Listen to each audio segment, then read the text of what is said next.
Hello दोस्तों, नमस्कार। मैं विवेक पांडे आपके अपने YouTube channel with in 1 second में आपका स्वागत करता हूं। दोस्तों, आज हम लोग पढ़ेंगे मध्यकालीन इतिहास और मध्यकालीन इतिहास में हम लोग पढ़ेंगे गजनी साम्राज्य या फिर यामनी साम्राज्य। आपके पेपर में पूछेगा गजनी साम्राज्य या फिर यामनी साम्राज्य के संस्थापक कौन। ठीक, तो गजनी साम्राज्य या यामनी साम्राज्य के संस्थापक अलप्तगीन। दूसरा पूछ सकता है गजनी साम्राज्य या यामनी साम्राज्य की राजधानी क्या थी। तो गजनी साम्राज्य या यामनी साम्राज्य की राजधानी थी आपकी गजनी। ठीक, संस्थापक अलप्तगीन। ठीक, और उसकी राजधानी गजनी। ठीक, अब बस इनका इससे ज़्यादा योगदान नहीं है। ठीक, बस स्थापना कर दिया, यही इनका सबसे बड़ी योगदान है गजनी साम्राज्य का। इसके बाद आपके पेपर में पूछेगा अलप्तगीन के बाद गद्दी पर कौन बैठा। तो अलप्तगीन के बाद आप कह सकते हो, ठीक, अलप्तगीन का दामाद कह सकते हो, आप दास कह सकते हो, जिसका नाम था सुबुक्तगीन, वो गद्दी पर बैठता है।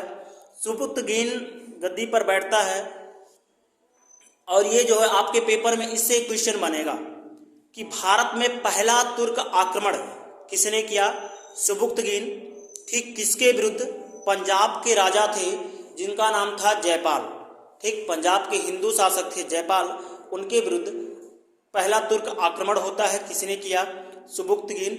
सुबुक्तगीन के दो पुत्र थे, एक का नाम था इस्माइल और दूसरे का नाम था महमूद गजनवी। एक का नाम इस्माइल, दूसरे का नाम था महमूद गजनवी। ठीक, सबसे पहले इस्माइल गद्दी पर बैठता है।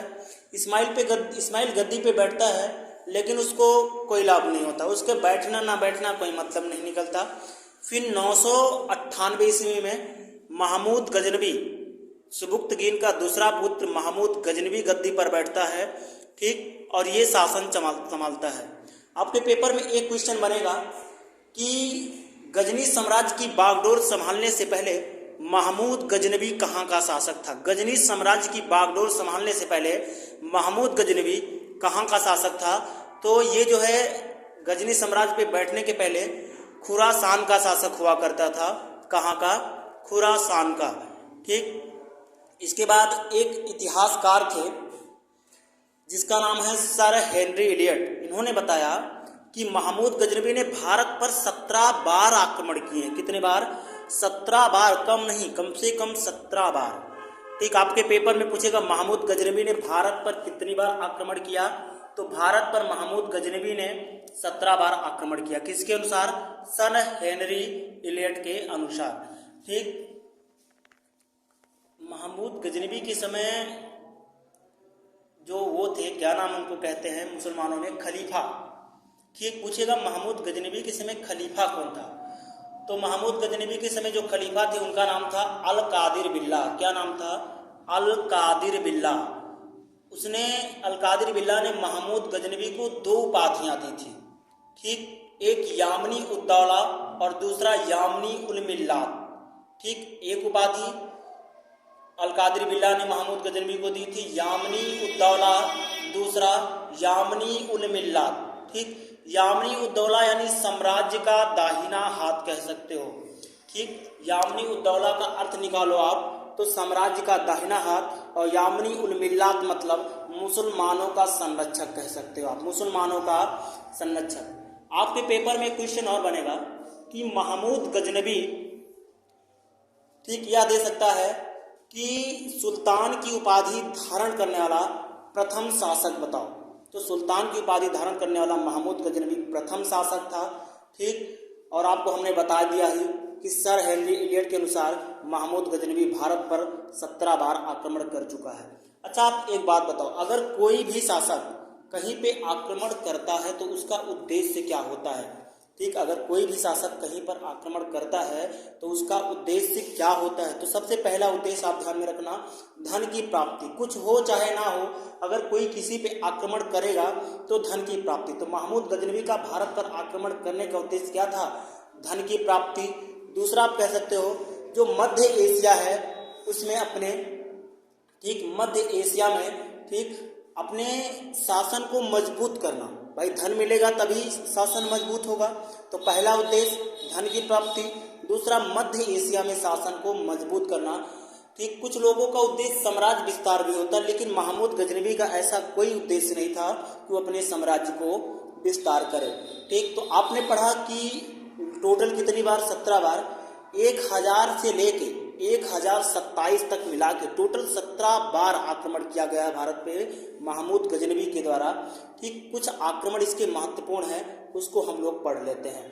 ठीक, पहला 1000 में हुआ था पंजाब के हिंदू शाही राजा के विरुद्ध। पहला आक्रमण महमूद गजनवी का सन 1000 ईस्वी पंजाब के राजा हिंदू शाही राजाओं के बीच, पंजाब के। दूसरा 1002 में पंजाब के हिंदू शाही राजा थे जयपाल, पंजाब के हिंदू शाही राजा थे जयपाल। इसके बाद जो इसका आक्रमण है छठवां बहुत इंपॉर्टेंट है, 1008 से 1009 के बीच इसने आक्रमण किया था। हिंदू शाही राजा वो भी थे जिनका नाम था आनंदपाल। ठीक, छठवां आक्रमण 1008 से 1009 के बीच हिंदू शाही राजा जयपाल के विरुद्ध इसने आक्रमण किया। ठीक, अगला आक्रमण आप देखो, इसका जो 12वां है 1018 से 1019 के बीच इसने आक्रमण किया था भारत पे। तो कौन कौन सा जीता, मथुरा, कन्नौज और प्रतिहार, 3 जगह आक्रमण किया, मथुरा, कन्नौज, प्रतिहार।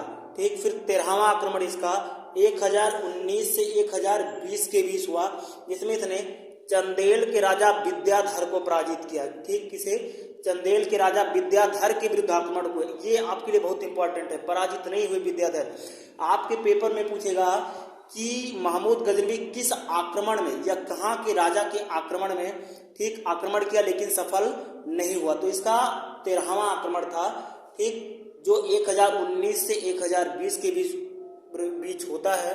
ठीक, कहाँ के विरुद्ध, चंदेल के राजा विद्याधर थे उनके विरुद्ध करता है, लेकिन इस युद्ध में गजनवी ने सफलता नहीं प्राप्त की। 16वां आक्रमण इसका सबसे ज्यादा इंपॉर्टेंट है, 1025 में सोमनाथ के विरुद्ध। आपके पेपर में पूछेगा सोमनाथ पर महमूद गजनवी ने आक्रमण कब किया, 1025 में। कैथा आक्रमण था इसका, 16वां आक्रमण था। इसमें इसने बहुत सारे धन जीते, 20 लाख दिनार इसमें इसने जीता था। ठीक, कितना, 20 लाख। इसका लास्ट आक्रमण और 27वां आक्रमण ठीक जाट शासक पर हुआ था। ठीक, जाट शासकों पर हुआ था इसका अंतिम आक्रमण 1027 में। ठीक, अब देखो गजनवी के कुछ इतिहासकार हैं, उनके बारे में हम जान लेते हैं। कुछ इतिहासकार हैं। ठीक, देखो 27 में लास्ट आक्रमण हुआ, 30 में इसकी मृत्यु हो गई, यानी 1030 में महमूद गजनवी की मृत्यु हो गई। इसके बाद गजनवी का एक इतिहासकार था उत्बी, क्या था, उत्बी। इसने पुस्तक लिखी, ठीक, जिसका नाम था किताब उल यामनी। 2 पुस्तक लिखी, किताब उल यामनी तथा तारीख यामनी। आप कह सकते हो इसकी रचना है, ठीक है ना, 2 रचनाएं की, किताब उल यामनी, ठीक, दूसरा तारीख यामनी। बोला नहीं, किताब उल यामनी, तारीख यामनी, ये इनकी इसके इतिहासकार उत्बी की रचनाएं थी।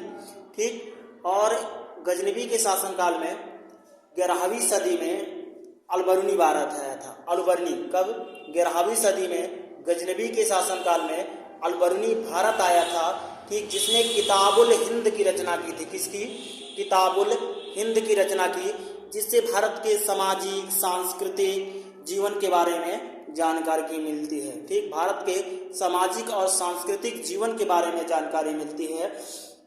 आपके पेपर में एक क्वेश्चन पूछेगा कि पुराणों का अध्ययन करने वाला पहला मुस्लिम शासक, तो पुराणों का अध्ययन करने वाला पहला मुस्लिम शासक महमूद गजनवी था। कौन, महमूद गजनवी था। ठीक, महमूद गजनवी के समय में जो है एक फारसी ग्रंथ था, अरबी ग्रंथ था, तहकीक ए हिंद। इसका अंग्रेजी अनुवाद सचाऊ ने किया। ठीक, तहकीक ए हिंद का, तहकीक ए हिंद अरबी भाषा का एक ग्रंथ था, जिसका अंग्रेजी में अनुवाद सचाऊ ने किया और हिंदी में अनुवाद रजनीकांत शर्मा ने किया। कौन, रजनीकांत शर्मा। इसी के शासनकाल में रहते थे फिरदौसी। फिरदौसी को पूर्व का होमर कहा जाता है। इनकी एक रचना है शाहनामा।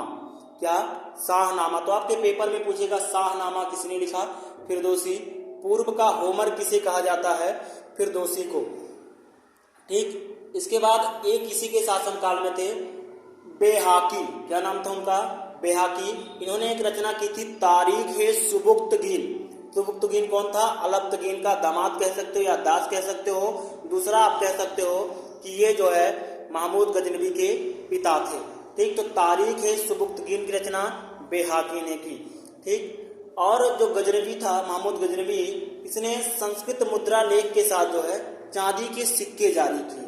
ठीक, महमूद गजनवी संस्कृत मुद्रा लेख के साथ चांदी का सिक्का जारी किया। दोस्तों, ये आपका गजनी वंश या आप कह सकते हो यामनी वंश या गजनी साम्राज्य, यामनी वंश साम्राज्य समाप्त हुआ। जो आपके पेपर में इंपॉर्टेंट प्रश्न बनते हैं, इंपॉर्टेंट क्वेश्चन बनते हैं, वो हमने आपको बता दिए। ठीक दोस्तों, उम्मीद है आपको हमारा वीडियो समझ में आया होगा, अच्छा लगा होगा। अगर आपको हमारा वीडियो अच्छा लगा तो आप हमारे यूट्यूब चैनल विदिन 1 सेकंड को सब्सक्राइब करो, वीडियो को लाइक करो, वीडियो को शेयर करो अपने दोस्तों में। ठीक, और ज़्यादा से ज़्यादा सपोर्ट करो। धन्यवाद।